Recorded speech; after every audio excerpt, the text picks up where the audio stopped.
Compañeros, mi nombre es Luis Guillermo Castellón y vengo a ponerle un poco acerca de Constitución, ¿cierto? Basado en la información que nos da el doctor Gargarella por un lado y la información que nos da el doctor Carbonelli por otro lado. Entonces comencemos con el doctor Gargarella. El doctor Gargarella en su explicación acerca de Constitución expresa unos puntos muy importantes para saber qué es Constitución. Principal punto, ¿quién crea la Constitución?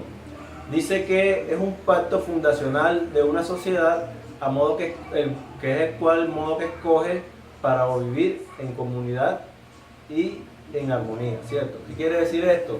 O sea, que el pueblo se organiza de tal forma el cual escogen una serie de normas las cuales los van a regir a ellos mismos. Eso se puede entender por quien crea la Constitución. El mismo pueblo, la misma sociedad.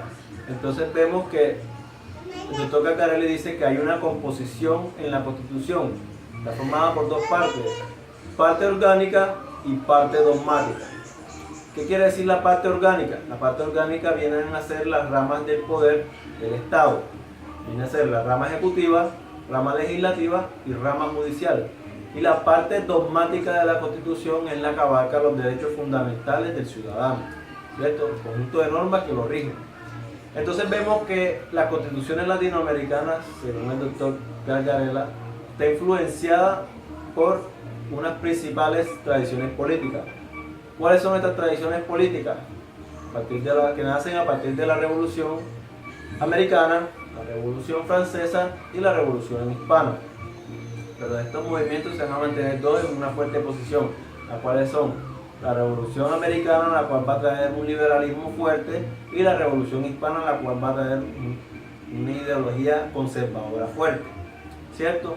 Entonces vemos que se celebra un pacto entre estas dos, la liberal y la conservadora. A partir de este pacto, la liberal va a buscar ¿qué? Que en la Constitución se planteen una serie de limitaciones del poder, ¿cierto? Una serie de limitaciones de poder, lo cual se va a conocer como el sistema de frenos y contrapesos. ¿Para qué? Para que no aparezcan nuevamente esos monstruos, lo explica él, monstruos que son la anarquía y la tiranía, ¿cierto? Para que no se repita esa historia en los tiempos de antes, no vuelva a suceder.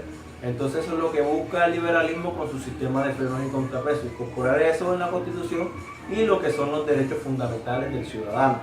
Pero ¿qué pasa con el conservadorismo? El conservadorismo va a ver esto, pero lo va a modificar a su manera, al cual dice sistema de frenos y contrapesos para limitar el poder entre las ramas.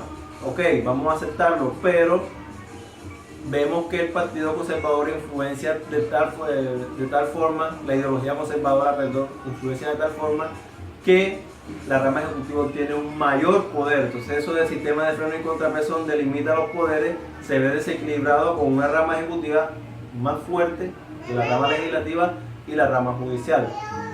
Por la parte de los derechos fundamentales, que son incondicionales, vemos que ellos los condicionan. ¿De qué manera nos expresa el doctor Gargarella que los condiciona? Pues vemos que hay una libertad de religión, ¿cierto? Puede haber una libertad de religión en la sociedad, pero vemos que a la vez en sus artículos de la Constitución escogen la religión católica como una religión principal, o sea, lo cual está condicionando la norma. Entonces vemos que el Partido Conservador a través del tiempo influencia mucho y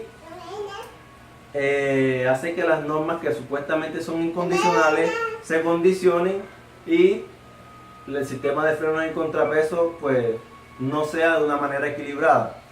Entonces vemos que hay una actualización de la Constitución, ¿cierto? Una actualización de la Constitución, ese es otro punto muy importante que toca el doctor Gargarella, que viene al principio del siglo XX, donde el ingreso de las clases trabajadoras y lo que es la votación popular, ¿cierto?, el sufragio universal, vienen a traer como una serie de demandas, una serie de quejas y reclamos, las cuales van a ver los constitucionales de aquel tiempo como un estudio, van a hacerle un estudio a estas quejas, a estos reclamos, y entonces van a hacer una actualización de la Constitución en la parte dogmática, ¿cierto? Una actualización de la Constitución, y van a crear una serie de compromisos sociales, ¿cierto?, que se va a ver reflejada en las constituciones de a partir de la Constitución de México hasta la Constitución que tenemos hoy en día.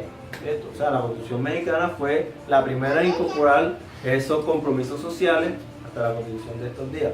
Pero vemos que el doctor Casgarela nos dice de que la parte dogmática de la Constitución fue actualizada de una forma tan brillante, pero que la parte orgánica es como impenetrable, o sea, no ha podido ser actualizada de tal forma que se mantiene como anteriormente se había plasmado y que no permite la actualización por parte de la democracia. Es decir, el pueblo no puede actuar en decisiones políticas, no puede cambiar el equilibrio que hay entre las ramas y por lo tanto es de una forma como blindada a la democracia, lo cual contradice lo que trata de hacer la parte dogmática de la Constitución.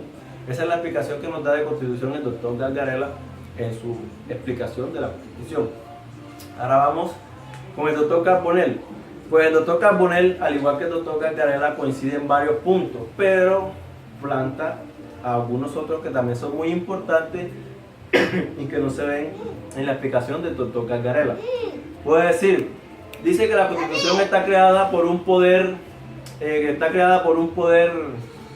constituyente, ¿cierto? Este poder constituyente acata la legitimidad de la norma.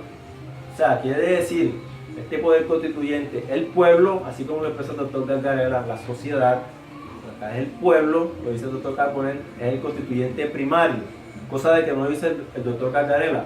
Habla de un poder constituyente primario, el cual va a venir a celebrar un pacto, se van a crear una serie de normas, ¿cierto? Y las cuales van a ser acatadas tanto por el pueblo como por los organismos judiciales, ¿cierto? Entonces vemos que el poder constituyente primario se denomina como un puro poder, o sea, algo que no es legal o ilegal, algo que no es jurídico y no es jurídico, o sea, no es jurídico o es antijurídico. Eso es lo que quiere decir sobre el poder constituyente.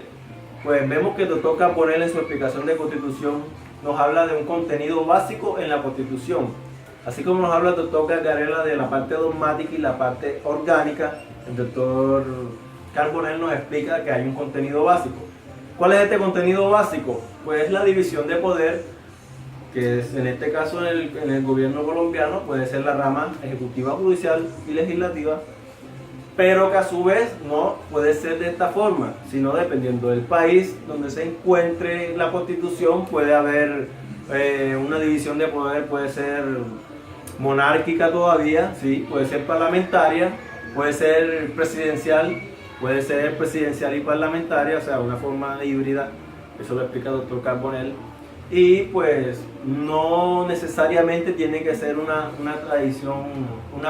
constitución tipo república, no. Que de igual forma en el tipo de sociedad en que se encuentre la constitución puede variar su división de poder, ¿cierto? Entonces vemos que hay países que tienen una división de poder monárquica y pues se manejan perfectamente. No perfectamente, pero sí se llevan de una forma armónica.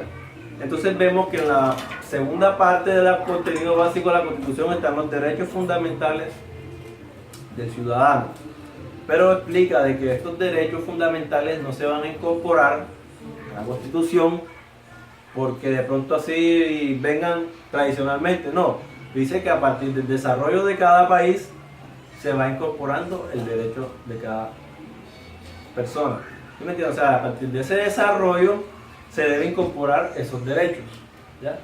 Porque ahí se van viendo cuáles son las deficiencias que tiene un ser humano o cuáles son los problemas en la sociedad y entonces ellos crean un derecho, pum, lo meten en la Constitución, cual va a respetar y no va a vulnerar los derechos de los seres que están en esa sociedad. Entonces vemos que hay un punto muy importante para entender la Constitución, que es la limitación de las normas, ¿cierto? Esa limitación puede ser procedimental y puede ser sustantiva. ¿Qué quiere decir procedimental? Que como nos lo explicaba el doctor Daniel Flores en sus clases, procedimental es que sigue un paso a paso. O sea, que para el Congreso crear una norma tiene que seguir por un paso a paso. Esto quiere decir que tiene que primero pasar por el organismo legislativo y el organismo legislativo va a hacer su proceso de creación de la ley, pero siguiendo una serie de pasos que no violen los derechos fundamentales ya plasmados y que no se y que siga el proceso de la Constitución para crear una ley. Esa es la parte procedimental. Entonces vemos que hay una parte sustantiva, lo que dice el profesor Carbonell. ¿Qué es la parte sustantiva? La parte sustantiva podemos ver que es el contenido que nos, o sea, es un contenido en la norma que no se contraría con la Constitución. ¿Qué quiere decir esto? Que al crear una norma, esta norma no puede contrariar lo que está en la Constitución. ¿Por qué? Porque la Constitución es la norma suprema. O sea, es la norma que no puede ser contrariada por ninguna norma. ¿Sí me hago explicar? O sea, la Constitución tiene su tipo, ya tiene sus normas plasmadas. Entonces, ¿qué pasa? Que cuando el Congreso crea una norma, tiene que seguir un procedimiento sustantivo, el cual es el que no le va a permitir que esa norma que van a crear contraría alguna de las normas que ya están plasmadas en la Constitución. Eso es lo que quiere decir limitación de carácter sustantivo. Vemos que hay unas características para entender qué es una Constitución, son la rigidez de la Constitución. ¿Qué quiere decir esto? Que para reformar la Constitución no puede ser lo mismo que para reformar una ley. ¿Por qué? Porque si sucede esto de que para reformar la Constitución sea lo mismo que para reformar la ley, esta Constitución sería una Constitución flexible. Entonces, ¿qué pasa? Que se crean unos procedimientos específicos para reformar la Constitución y se crean unos procedimientos diferenciados para reformar la ley. Entonces se dice que es un camino de doble vía, en el cual para reformar la Constitución se necesitan unos procedimientos específicos, ¿cierto? Y que estos procedimientos específicos no pueden ser iguales a los de la ley, porque automáticamente la ley no sería rígida sino flexible. Y que para reformar la ley se utilizan unos procedimientos diferenciados. Esto, entre más sean diferentes estos dos puntos, más rígida va a ser la Constitución. Y de eso nos trata de explicar la Constitución, de lo que habla el doctor Carbonell y la Constitución que habla el doctor Gargarella. En parte son dos temas que se asemejan mucho, pero con diferentes definiciones, pero que ambas son muy importantes para entender qué es Constitución. Muchas gracias, que tengan feliz noche.